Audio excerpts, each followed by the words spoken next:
आज्ञा चक्र, कुछ विद्वान इसे अंजना चक्र भी कह देते हैं। इसका स्थान दोनों भ्रिकुटियों के मध्य नासिका की संधि के एन ऊपर है। यह योग विद्या में साधना की दृष्टि से अत्यधिक महत्वपूर्ण चक्र है। निराकार ब्रह्मा का ध्यान व अंतर्नाटक आदि इसी चक्र पर योगीजन किया करते हैं। शरीर के समस्त अवयवों तथा संस्थानों को आज्ञा का प्रसारण यहीं से होता है। इस चक्र तक पहुंचा हुआ योगी अधोगति को पुनः प्राप्त नहीं होता। इस चक्र का महत्व सिद्ध करने के लिए यही तथ्य काफी है कि इस चक्र का तत्व बीज मंत्र है, जो परमात्मा या ब्रह्मा का प्रणव मंत्र है। क्योंकि यह अकार, उकार और मकार, अप्लस उप्लस म तीनों की शक्तियों का सम्मिलन है। इन्हें ही ब्रह्मा, विष्णु, महेश अथवा ज्ञान शक्ति, क्रिया शक्ति और संकल्प इच्छा शक्ति कहा गया है। किसी भी कार्य को संपन्न करने के लिए इन्हीं तीन शक्तियों की अनिवार्यता होती है। हमें उस कर्म विशेष के विषय में ज्ञान हो, उस कर्म विशेष को करने संपादन की सामर्थ्य हो और उस कर्म विशेष को करने की हमारी इच्छा संकल्प हो, तभी हम उस कर्म विशेष को कर सकते हैं। क्योंकि यदि हम में करने की सामर्थ्य होगी पर ज्ञान नहीं, तो भी हम उस कार्य विशेष को कर नहीं पाएंगे। यदि हमें उस कार्य विशेष का ज्ञान होगा किंतु क्रिया की सामर्थ्य नहीं, तो भी हम उसे कर नहीं पाएंगे। किंतु यदि हम में क्रिया और ज्ञान दोनों की सामर्थ्य किसी कार्य विशेष के संबंध में हो, तो भी हम उस कार्य को तब तक नहीं करेंगे जब तक हमें उस कार्य को करने की इच्छा न हो। कोई कार्य बिना संकल्प के संपन्न नहीं हो सकता। इस प्रकार ये तीन मूल शक्तियां किसी कार्य के संपादन में अथवा व्यवहार में अनिवार्य होती हैं।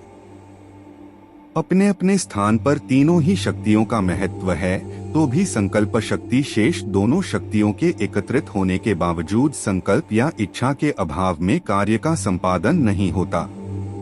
दोनों ही शक्तियां ज्ञान व कर्म क्रिया अकेली होने पर तो व्यवहार में आती ही नहीं, मिलकर भी व्यवहार में तब तक नहीं आती जब तक उनमें संकल्प शक्ति न आ जुड़े। जबकि संकल्प शक्ति अकेली ही यदि बलवती और प्रचंड हो तो ज्ञान और क्रिया शक्ति को जुटा लेती है और कार्य संपन्न कर लेती है। इसी संकल्प शक्ति के अधिष्ठाता भगवान शिव हैं। ब्रह्मा, विष्णु, महेश इन शक्तियों के अभौतिक देवता हैं। क्योंकि सृष्टि के निर्माण कार्य में मूलतः ज्ञान की आवश्यकता होती है, जिसके अधिष्ठाता देव ब्रह्मा हैं। सृष्टि के संचालन, पोषण व विकास में मूलतः क्रिया आवश्यक होती है, जिसके अधिष्ठाता देव विष्णु हैं, और संहार या विध्वंस के लिए संकल्प की मूल आवश्यकता होती है, जिसके अधिष्ठाता देव शिव हैं। आत्म सृष्टि ब्रह्मा के, संचालन पालन विष्णु के और संहार लय शिव के अधिकार क्षेत्र में आते हैं। ब्रह्मा, विष्णु, महेश जहाँ ज्ञान, क्रिया व संकल्प शक्ति के अभौतिक देव हैं, वहीं सूर्य, अग्नि और चंद्र इन्हीं शक्तियों के भौतिक देव हैं, जिन्हें हम इंद्रियों द्वारा अनुभव कर सकते हैं। यहाँ यह भी ध्यान देना चाहिए कि संहार के देवता होने के कारण श्मशान में शिव प्रतिमा अवश्य स्थापित की जाती है, किंतु यह इकार की शक्ति, इच्छा शक्ति का ही प्रताप है जो शव को भी कल्याणकारी शिव में बदल देता है। सूर्य प्रकाश का स्रोत है। प्रकाश के अभाव में ज्ञान संभव नहीं है। अतः सूर्य को जगत गुरु माना जाता है। अग्नि ऊर्जा व ऊष्मा का स्रोत है। बिना ऊर्जा के कोई भी क्रिया नहीं हो सकती। क्रिया के लिए शक्ति, शक्ति के लिए ईंधन या ऊर्जा और ईंधन या ऊर्जा के लिए अग्नि आवश्यक होती है। इसी प्रकार मन के अधिकारी देवता चंद्रमा हैं। मन ही इच्छा या संकल्प कर सकता है। अतः संकल्प शक्ति के देवता चंद्रमा ही माने गए हैं। समुद्रों का ज्वार भाटा चंद्रमा से नियंत्रित है। स्त्रियों में रज की मासिक प्रवृत्ति चंद्रमा से संबंधित है। मानव के भावावेश तथा मन को चंद्रमा प्रभावित व प्रवृत्त करता है। पूर्णिमा की रात और अमावस की रात में मनुष्य की मनोदशा में विशेष अंतर पाया जाता है। अपराध शास्त्र के आंकड़ों के अनुसार पूर्णिमा की रात में यौन संबंध अपराध विशेष रूप से अधिक घटित होते हैं। काव्य व साहित्य में चंद्रमा, चांदनी, पूनम आदि का विशेष वर्णन चंद्रमा से पड़ने वाले मानसिक प्रभाव को स्पष्ट रूप से परिलक्षित करते हैं। यहाँ तक कि चंद्रमा की घटने बढ़ने की कला का संबंध भी बहुत से विद्वान इच्छा शक्ति से जोड़ते हैं। शिव के मस्तक पर चंद्रमा को सुशोभित दिखाने का एक प्रतीकात्मक कारण यह भी है। बहरहाल प्रणव मंत्र है जो ब्रह्मा, विष्णु, महेश की एकता यानी परमब्रह्म परमेश्वर का द्योतक है। इंग्लिश में परमात्मा के लिए प्रयुक्त शब्द गॉड भी वास्तव में इन्हीं तीन शक्तियों का परिचायक है। जनरेटर, ऑपरेटर और डिस्ट्रक्टर यानी उत्पन्न करने वाला, संचालित करने वाला और विनष्ट करने वाला, और यही आज्ञा चक्र का बीज मंत्र है। इससे आज्ञा चक्र का महत्व स्पष्ट होता है।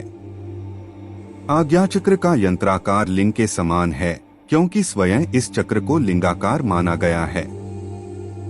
यह सफेद रंग से प्रकाशित दो दलों पंखुड़ियों के कमल के समान है। विज्ञान के अनुसार पिट्यूटरी ग्लैंड और पाइनियल ग्लैंड को इन दलों का संकेतक माना जा सकता है। इन दलों पर ह और क्ष अक्षर वर्ण हैं जो इस चक्र की कमलदल ध्वनि को प्रकट करते हैं। इस चक्र का तत्व बीज है। आथकार इसकी बीज ध्वनि है। पंच महाभूतों से परे और सूक्ष्म तत्व का यह मुख्य स्थान है। इसका लोक तपह है। इसके तत्व बीज की गति नाद के समान है। आथ इस चक्र का बीज वाहन नाद है जिस पर लिंग देवता विराजते हैं। इस चक्र के अधिपति देवता ज्ञानदाता शिव अपनी षडानन और चतुर्हस्ता शक्ति हाकिनी के साथ है। आथ इस चक्र की शक्ति देवी हाकिनी है। विभिन्न चक्रों पर ध्यान करने से जो फल साधक को प्राप्त होते हैं वे सभी दिव्य फल अकेले आज्ञा चक्र पर ही ध्यान करने से प्राप्त होते हैं। त्रिकाल दर्शन, दिव्य दर्शन, दूरदर्शन तथा मंत्र, शक्ति व ईश साक्षात्कार का स्थान भी यही है। आथ इसे शिव का तीसरा नेत्र भी कहा गया है। इसी स्थान पर मन व प्राण के स्थिर हो जाने पर संप्रज्ञात समाधि की योग्यता होती है। दिव्य चक्षु यही आज्ञा चक्र है। इसका तेज सूर्य तथा चंद्र के सम्मिलित तेज से भी प्रबल कहा गया है। इसी चक्र के दाएं व बाएं से क्रमशः गांधारी व हस्तिनी नाड़ियां नेत्रों तक जाती हैं, जिनका कार्य नेत्रों को प्रकाश देना है। प्रकृति व पुरुष का, जड़ व चेतन का अथवा माया व ब्रह्मा का यही संयोग स्थल है। इड़ा, पिंगला तथा सुषुम्ना तीनों नाड़ियां यहाँ मिलती हैं। आथ इसे युक्त त्रिवेणी भी कहा जाता है। यहीं से नेत्रों का प्रकाश बाहर भीतर के अंगों को देख सकता है। आथ इस चक्र पर ध्यान करने से वृत्तियां अंतर्मुखी होती हैं। मन की चंचलता नष्ट होती है और भ्रांति दूर होकर आत्म तत्व में स्थिरता आती है। आज्ञा चक्र में ही गुरु की आज्ञा से शुद्ध ब्रह्मा ज्ञान की प्राप्ति होती है। रामायण आदि धर्म ग्रंथों में वर्णित तीर्थराज प्रयाग, जहाँ गंगा यम का संगम होता है और जिसमें स्नान करके सारे पाप धुल जाते हैं, 52/260 तीज वास्तव में यह आज्ञाचक्र ही है, क्योंकि यहीं इड़ा, पिंगला और सुषुम्ना तीनों नाड़ियों का संगम होता है। इसी में स्नान करने, तन्मय होने से मुक्ति होती है। जैसा कि ज्ञान संकलिनी तंत्र में कहा भी गया है, इड़ा भागीरथी गंगा, पिंगला यमुना नदी, दोनों के बीच में सुषुम्ना नाम की नस है जिसे सरस्वती नदी कहा जाता है। ज्ञान संकलिनी तंत्र अर्थात इड़ा गंगा और पिंगला यमुना नदी है। इन दोनों के मध्य से जाने वाली नाड़ी सुषुम्ना को ही सरस्वती कहते हैं और आज्ञा चक्र पर ये तीनों नाड़ियां मिलती हैं। आज्ञा चक्र कमल की कर्णिका में ही मन का निवास कहा गया है। स्थूल बुद्धि वाले मनुष्य स्थूल हृदय को ही मन समझ लेते हैं। वास्तव में मन तो अति सूक्ष्म है और एक अणु मात्र है। जैसा कि चरक संहिता में मन को परिभाषित करते हुए महर्षि चरक ने कहा भी है, अणुत्वं चैकत्वं मनः, जो अणु है और एक है वही मन है। अकार, उकार व मकार की संयुक्तावस्था में ब्रह्मा, विष्णु व महेश की संयुक्तावस्था का प्रतीक आज्ञाचक्र का बीज मंत्र बिंदु शक्ति व नाद से युक्त है। इन्हीं से तीन शक्तियों रौडी, ज्येष्ठा और वामा का उत्पन्न होना माना गया है। इस प्रकार नाद शिव और शक्ति के संयोगावस्था का भी प्रतीक सिद्ध होता है। आज्ञा चक्र में ध्यान करने से सर्वज्ञता, दूसरे शरीर में प्रवेश, तीनों कालों का ज्ञान और सभी सिद्धियों के साथ स्थिर ज्ञान प्राप्त होता है। साधक के मन, कर्म और वचन से मन सहित सभी इंद्रियों को अपने वश में कर लेता है। सर्वज्ञ एवं दार्शनिक होने के कारण व्यक्ति उत्पादन, पालन एवं विनाश में सक्षम होता है। उसमें आनंद, अशांति और साक्षी का उदय होता है और अगले जन्मों के संस्कारों की सभी अशुद्धियां और पाप कट जाते हैं और पवित्रता की स्थिति प्राप्त होती है। अतः इस रहस्यपूर्ण आज्ञा चक्र को भली भांति समझ लेना चाहिए। यह कुंडलिनी यात्रा का अत्यधिक महत्वपूर्ण व निर्णायक पड़ाव है। यद्यपि इसके आगे एक प्रमुख चक्र का भेद शेष रह जाता है, तथापि उस चक्र का भेदन करने में फिर विशेष प्रयास की आवश्यकता नहीं रह जाती, वहां स्वतः प्रवेश हो जाता है। इसीलिए आज्ञा चक्र तक पहुंचा हुआ योगी पुनः अधोगति को प्राप्त नहीं होता। उसकी इच्छा के विरुद्ध कुंडलिनी वहां से वापस नहीं लौट पाती।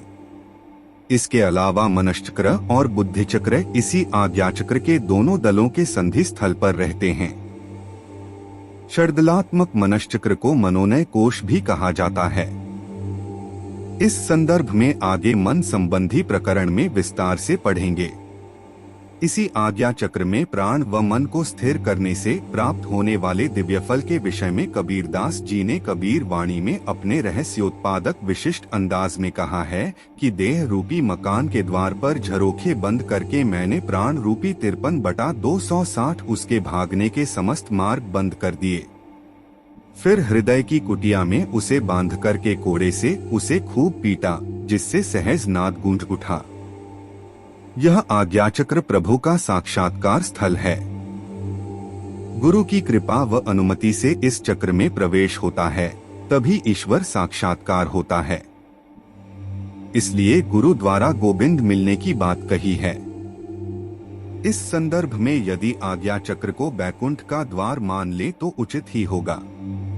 ऐसा मानते ही पुराणों में वर्णित कथाओं का मर्म स्पष्ट हो जाएगा। बैकुंठ के द्वार पर वज्रकपाट लगे हैं। 2 द्वारपाल वहां सतत पहरा देते हैं। बैकुंठ की 7 ड्योढ़ियां हैं। ब्रह्मा जी के सनकादि मानस पुत्र भागवत पुराण के अनुसार जब विष्णु दर्शन की इच्छा से बैकुंठ गए तो 6 ड्योढ़ी चढ़ जाने के बाद 7वीं पर चढ़ने से जय विजय दोनों द्वारपालों ने उन्हें रोक लिया। यहाँ 7 ड्योढ़ियों, 7 चक्रों की तथा बैकुंठ द्वार आज्ञा चक्र का प्रतीक है और बैकुंठ के दोनों द्वारपाल इस चक्र के 2 दलों के वर्ण के प्रतीक हैं। अभिप्राय यही है कि इस चक्र का भेदन ब्रह्मा जी के मानस पुत्रों, योग विद्या में प्रवीण सनकादि ऋषियों के लिए भी कठिन है। फिर साधारण योगियों की तो बात ही क्या। इस प्रकार विभिन्न धर्म ग्रंथों में अन्यत्र भी इस प्रकार के कूट संकेत कथाओं के माध्यम से बिखेरे गए हैं। जैसे वाल्मीकि रामायण में 9 द्वारों व 7 प्रकोष्ठों वाली अयोध्या नगरी का वर्णन, जहां राजा दशरथ अपनी 3 रानियों के साथ रहते हैं, वास्तव में शरीर, 9 छिद्र और 7 चक्र में रहने वाले 10 इंद्रियों के राजा मन दशरथ से सिद्ध होता है। 10 घोड़ों का रथी या 10 दिशाओं में जाने वाला रथ, दोनों ही प्रकार से इसका आशय मन ही सिद्ध होता है का यह कूट संकेत है, जिसकी 3 रानियां सात्विक, राजसिक व तामसिक बुद्धि ही हैं। मन और बुद्धि के संयोग से उत्पन्न होने वाली चेतना ही राम है। चेतना के अभाव में बुद्धि तो जड़ होकर रह सकती है। शरीर भी निष्क्रिय कोमा में होकर रह सकता है, किंतु मन नहीं। अतः राम के वनवास पर केवल दशरथ के ही प्राण छूटते हैं, अन्य किसी के नहीं। इसी प्रकार के बीसियों उदाहरण हैं जो रामायण या पुराणों में कथाओं के माध्यम से गुप्त संकेतों में पूरा योग रहस्य समझाते हैं। सभी को उदाहरण के रूप में प्रस्तुत कर पुस्तक के पृष्ठों का विषय के साथ अन्याय होगा। पाठकों को प्रेरित करने के लिए इतना 54/260 भी बहुत है कि वे धर्म ग्रंथों को मात्र कथाओं के रूप में न लें, उसमें छिपे मर्म को खोजें।